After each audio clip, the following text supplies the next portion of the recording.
Let's talk about chapter 265 and Yuji's domain expansion. It starts with Sukuna and Yuji walking down the escalator. Sukuna says he's experienced this phenomenon before, but he thought it was a side effect of some sort due to cursed energy being born from humans, and this time it feels different. He then asks Yuji, is this his domain? And Yuji tells him to shut up. He did it frantically, and he doesn't really get it either. And I just now noticed that this chapter title is not called the Demon Infested Battle in Shinjuku anymore. That arc went on for like 30 chapters, and instead 265 is labeled That Day. Then Yuji says he wants some time just to talk to Sukuna, and if he could have a second. They go outside the train station and they walk past the statue, and Yuji claims that the statue is the Demon Sword Dance. And this statue, or really the dance, is native to Yuji's homeland, and is not really a big like ceremonial thing, at least not to the world because other people would know about it, but it's sort of like a dance that was used to please the spirits back 1,000 years ago, but now it's used to send warriors off to battle or when warriors come home from battle. If you ever seen like people play rugby and they do like the little chants before the game starts, that's basically what this dance is. Yuji then says he was raised in this town until he was 6, maybe 7. He then says he was born here, but he moved back because of his granddad's job. Then he says he came back for the first time around 10 years for his granddad's funeral, and at first he says he was surprised that it was a ghost town,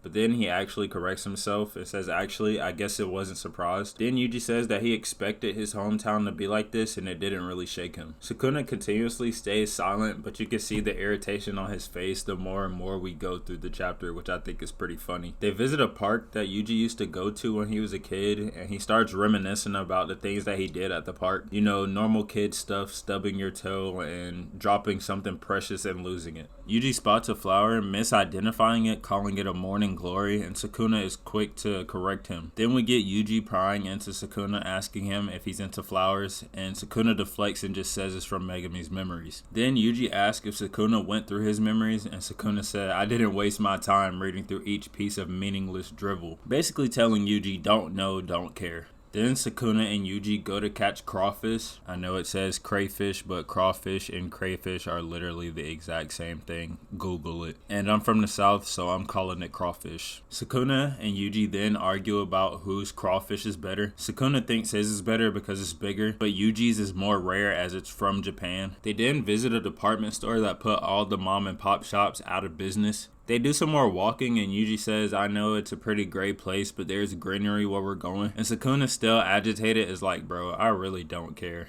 They then visit a field of greenery, and Yuji says that he used to catch grasshoppers here all the time. Sukuna again is like, bro, please get this over with. They visit some horses, and Yuji is surprised how big their heads get every time he sees them. They then visit a farm that Yuji's granddad used to take him to all the time, and he says that he did a lot of the parenting that his parents couldn't, you know, with his mom being Kenjaku and his dad being dead. They then visit an ice cream shop where Yuji's like, I used to spend all my money here and get sick constantly. Then Sukuna's like, that confirms you were born stupid. And you know, Yuji's just a kid, so I'm pretty sure we all done this as a kid. Just indulged in too much sweetness, or even just spent all your money on one single thing. Then Yuji says, let's go do some archery, and Sukuna just shoots bullseyes. Yuji is like, I don't really like playing with you, it's not that enticing. Sukuna then replies, isn't it obvious I'd be more accustomed to this than you? And Yuji thinks for a second and says, oh, you're right, I forgot, you're from the era of actual archery. Then they travel to a snow landscape, and this is all good dialogue, and it's Yuji trying to show Sukuna the humanity and things. But I'm gonna skip ahead, as the only thing Yuji says here is that his granddad drinks black coffee and he used to drink hot cocoa. And around this time, Sukuna says, alright, I've had enough. And for once, I actually agree with him. Then we we get the best dialogue out of the whole series so far. Alright, it's gonna be a lot of Otaku Talks reading, so bear with me. 3,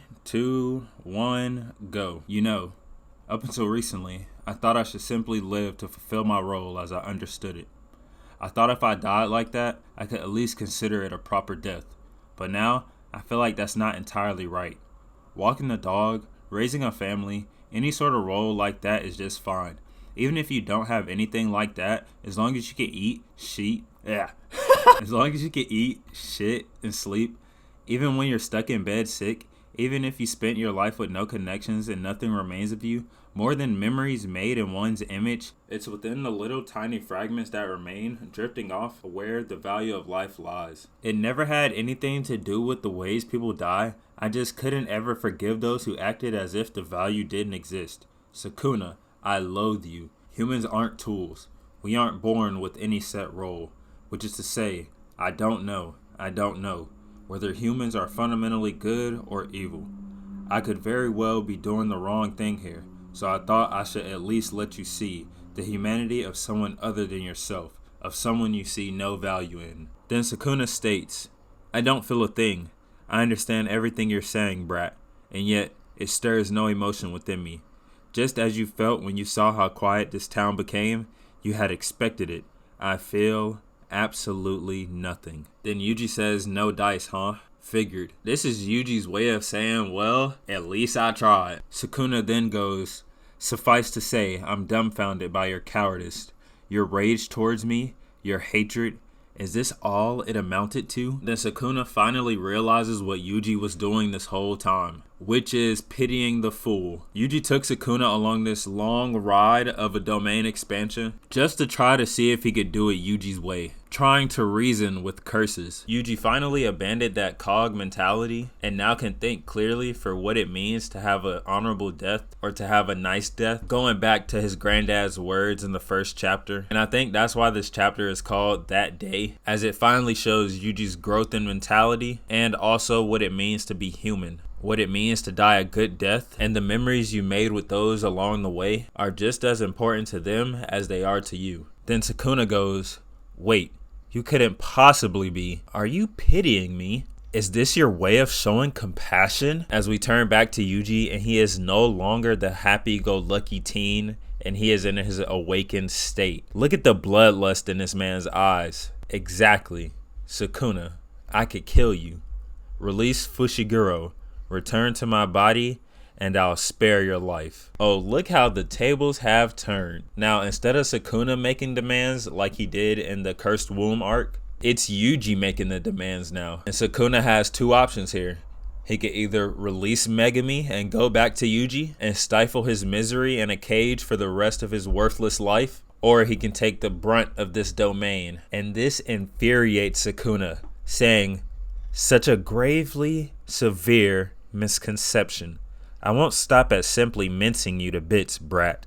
Right in front of your eyes, I'll slaughter each and every human you claim to be oh so valuable. And that's a cold bar by a cold nigga, man. That's all I'm saying. Now, in the leaks, it said that we were on break next week, but looking at the official chapter, it doesn't say anything about a break. So we might get straight to the action next week. I like this by Gege. Takes a break from all the insane battling that we've been witnessing for months on end, and we have a nice calm discussions about ideas and morals, only for it to end in disrespect. I'm so excited for the next chapter, bro. Sukuna is gonna finally go all out, quote unquote, and we get to see Yuji's domain expansion sure hit. If you stayed for the whole video, I sincerely thank you, as you did not have to do that. If you are still here, hit the like button. Comment and subscribe, and let me know what you guys think Yuji's domain sure hit is. It's been Otaku Talks.